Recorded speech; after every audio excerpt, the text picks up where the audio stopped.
മരം വെട്ടുന്നതിനു മുമ്പ് കൊടുവാളിനെ മൂർച്ചയാക്കൂ. ചിലർ ദിവസം മുഴുവൻ ബിസിയായിരിക്കാനാണ് അഭിമാനം കൊള്ളുന്നത്.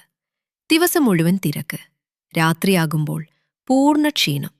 എന്നാൽ യഥാർത്ഥ പുരോഗതിയില്ല. കഠിനാധ്വാനം പ്രധാനമാണ്, പക്ഷേ ബുദ്ധിപൂർവം പ്രവർത്തിക്കുന്നത്, അതാണ് ശക്തി. പ്രവർത്തനം തുടങ്ങുന്നതിന് മുമ്പ് ഒന്ന് നിർത്തൂ. നിങ്ങളോട് തന്നെ ചോദിക്കൂ, ഇത് ഏറ്റവും വേഗത്തിലുള്ള വഴിയാണോ? ഇത് ഏറ്റവും ബുദ്ധിപൂർവമായ തീരുമാനമാണോ? ഇത് ശരിക്കും ആവശ്യമായതാണോ? മൂർച്ചയില്ലാത്ത കൊടുവാൾ ജോലി കഠിനമാക്കും. മൂർച്ചയുള്ളത് ജോലി വേഗത്തിലാക്കും. പദ്ധതി സമയം സംരക്ഷിക്കും. തന്ത്രം ഊർജം സംരക്ഷിക്കും. ചിന്ത വർഷങ്ങൾ സംരക്ഷിക്കും.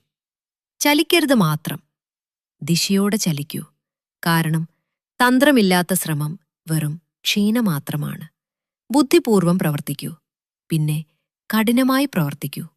ഈ സന്ദേശം നിങ്ങളെ സ്പർശിച്ചെങ്കിൽ ഈ വീഡിയോ ലൈക്ക് ചെയ്യാനും കൂടുതൽ പ്രചോദനത്തിനായി സബ്സ്ക്രൈബ് ചെയ്യാനും മറക്കരുത്.